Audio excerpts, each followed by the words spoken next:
Uma marca de mordida levou esse homem para prisão e ele foi condenado à pena de morte por um crime terrível. Mas, 37 anos depois, esse caso teve uma reviravolta impressionante. Eu sou Thiago Santos e esse caso chocou na época a cidade de Tampa, na Flórida. Tudo começou no dia 19 de agosto de 1983, uma sexta-feira, quando às 8 horas da manhã, mais ou menos, uma moça de 19 anos de idade, chamada Barbara Grams, foi encontrada sem vida. Ela estava caída na rua North Boulevard, na altura do bairro de Tampa Heights. Ela estava usando só um top, tomara que caia, quando ela foi encontrada, e mais nenhuma outra peça de roupa. Quando a polícia chegou ao local do corpo, tinham muitas coisas ao redor ali que poderiam ter relação com o crime. Primeiro, o que chamou a atenção ali dos policiais foram alguns pedaços de madeira de 5 por 10 centímetros que estavam bem sujos de sangue e também tinham alguns cabelos grudados. Era possivelmente o que tinha sido usado para atingir a moça. Isso porque ela também estava suja de sangue, tinha alguns machucados bem visíveis na cabeça, além também de marcas pelo corpo. Também foi encontrada a carteira dela, caída ali no chão, o que rapidamente identificou ela como Barbara Grams. E basicamente era isso que se tinha ali naquele primeiro momento. Apareceram também mais coisas depois na autópsia e a gente já vai ver isso. A polícia então, com o nome dela, logo descobriu que ela trabalhava em um restaurante que ficava a mais ou menos 3 quilômetros de distância dali onde ela foi encontrada. Foram falar com colegas de trabalho dela e uma colega de trabalho informou que a Bárbara tinha fechado o restaurante às 9 da noite de quinta-feira, da noite anterior, dia 18 de agosto, e aí ela seguiu no caminho de casa. Como ela morava perto, ela sempre fazia esse trajeto aí a pé mesmo. A notícia do caso se espalhou pela região e 2 amigos dela procuraram a polícia e disseram ter encontrado a Bárbara na noite de quinta por volta das 9h30 no caminho de casa. Só que tinha um porém. Onde eles passaram por ela já era algumas ruas para frente de onde ela foi encontrada. Ou seja, parece que ela tinha por algum motivo voltado na direção do trabalho de novo. O que a polícia conseguiu de informações com colegas e amigos foi só isso. E aí no dia 20 de agosto, a autópsia no corpo dela foi feita. O legista trouxe então informações que já se desconfiava antes. Ela realmente tinha perdido a vida por conta de um trauma, uma pancada bem forte na cabeça, e a hora da morte tinha sido possivelmente às 11h30 da noite do dia 18. Só que a informação adicional que surgiu é que ela também tinha sido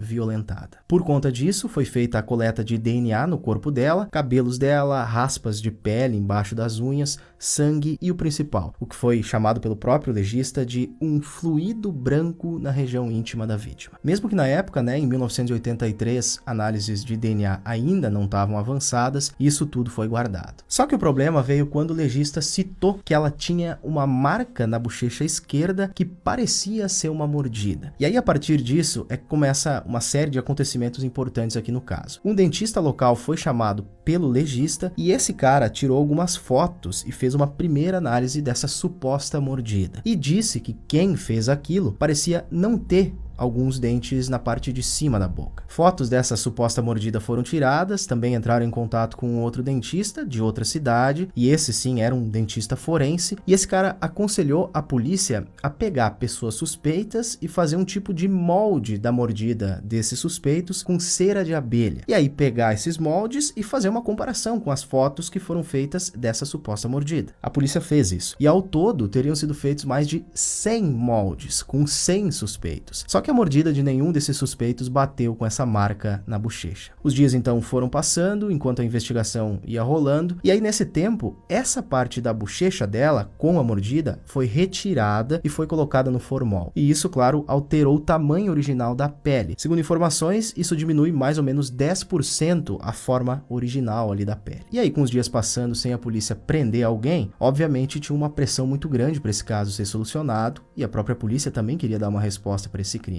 E aí é que entra uma outra figura nessa história, que é um cara chamado Robert Dubois. Nas primeiras investigações, primeiras entrevistas, a polícia tinha conversado com uma moça que trabalhava em uma loja de conveniência que ficava próxima de onde a Bárbara foi encontrada. Essa atendente, essa moça, disse que não conhecia a Bárbara, mas falou que tinham rapazes que sempre vinham ali nessa loja de conveniência fazer bagunça, brigar, esse tipo de coisa, e falou para a polícia onde esses rapazes moravam. A polícia foi então até essa casa e na caixa de correio da casa eles acharam acharam correspondências em nome de várias pessoas com o sobrenome Dubois. Como aquela moça da conveniência tinha falado em rapazes, né, a polícia descobriu o nome de 2 irmãos que moravam nessa casa, Victor Dubois e Robert Dubois. O Robert, ele tinha 18 anos na época, e o problema é que ele já tinha passagens pela polícia, não por crimes com violência, nada nesse sentido, eram coisas menores, e ele estava inclusive naquele momento em liberdade condicional. Aí, claro, não preciso nem te falar que ele acabou entrando na mira da polícia. Um investigador foi falar com ele e o Robert disse que ele faria um molde da mordida dele sem problema porque ele não tinha nada para esconder. A polícia também falou com os pais deles, que disseram que os irmãos estavam em casa na noite do dia 18, só que eles tinham saído ali no meio da noite para procurar a irmã deles. Enfim, para resumir aqui, o Robert foi lá na polícia, fez esse molde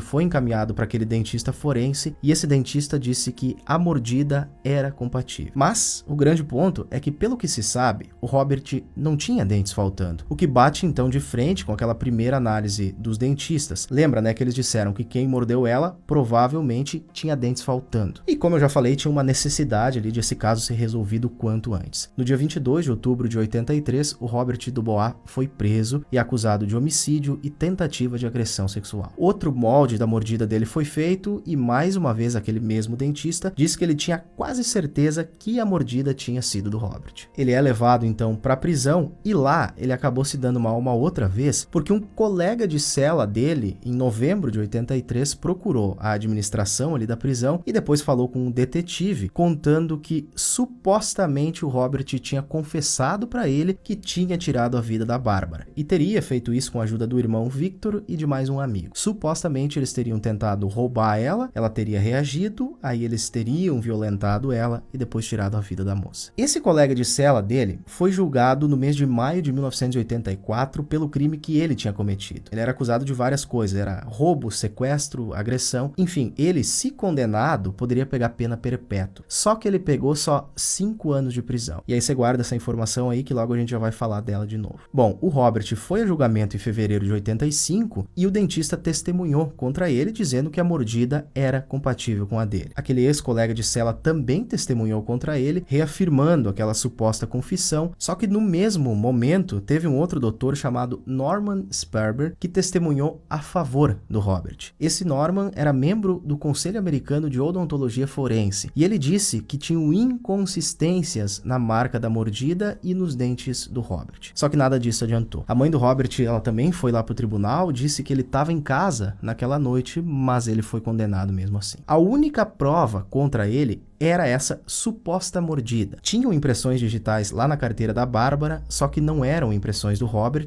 e nem do irmão dele. O júri então considerou Robert culpado e recomendou a prisão perpétua. Só que o juiz do caso alterou essa pena para pena de morte. Bom, e aí nos anos seguintes, os advogados de defesa foram trabalhando, né, na justiça, recorreram dessa sentença e o tempo vai passando. E aí agora a gente já pode dar um salto lá pro ano de 2006, quando a defesa dele pediu para reanalisar as provas desse caso. Aquele DNA que tinha sido coletado e tal na vítima, e nesse momento eles descobrem que tudo isso tinha sido destruído em 1990. Aí mais um tempo passou, até que no ano de 2018, o Innocence Project, que é uma organização que pesquisa e descobre casos onde pode ter rolado ali uma condenação injusta, eles entram no caso do Robert Dubois, eles descobrem que aquele colega de cela que falou sobre a suposta confissão lá em 1984 tinha sido condenado a 5 anos de prisão, só que logo depois disso ele foi liberado e a sentença dele foi diminuída para só 13 meses de prisão. Isso logo depois de ele trazer essa suposta confissão do Robert. Ou seja, a gente não precisa entrar aqui em detalhes, mas ele acabou se beneficiando por ter ajudado a, entre aspas, resolver esse caso. Os advogados então levam tudo isso para o promotor ali do condado, que mandou tudo para a unidade de revisão de condenações e ordenou que eles dessem uma olhada no caso do Robert Dubois, isso no ano de 2019. E ali começaram então a aparecer mais coisas erradas desse caso. Essa comparação de mordida já não era mais algo utilizado como prova naquele momento. A mordida tinha sido colocada também no formol, como eu já falei antes, isso alterou a forma original do tecido ali da bochecha. A cera de abelha também não era um material confiável para fazer moldes, além de outras relações que foram descobertas entre investigadores envolvidos no caso com aquele ex-colega de cela. Para resumir tudo rápido aqui, eles queriam resolver esse caso de qualquer jeito. Mas o que causa mesmo a reviravolta nesse caso foi em agosto agosto de 2020, quando foram encontradas amostras de DNA coletadas lá da vítima. Elas estavam guardadas no escritório do médico legista do caso, desde 1983. Com isso, em 2020, foi possível fazer um teste de DNA que confirmou que aquele DNA não era do Robert. E também não era do irmão dele e não era daquele amigo que supostamente teria envolvimento no caso. 37 anos depois, o Robert Dubois foi libertado. Ele ficou dos 18 anos de idade até os 55 anos preso por um crime que não cometeu. Mas quem que cometeu esse crime então? Bom, eles pegaram esse DNA, jogaram no CODIS, banco de dados de criminosos lá dos Estados Unidos, e na real tinha um DNA de 2 homens no corpo da vítima. Voltou com 2 correspondências. Abram Scott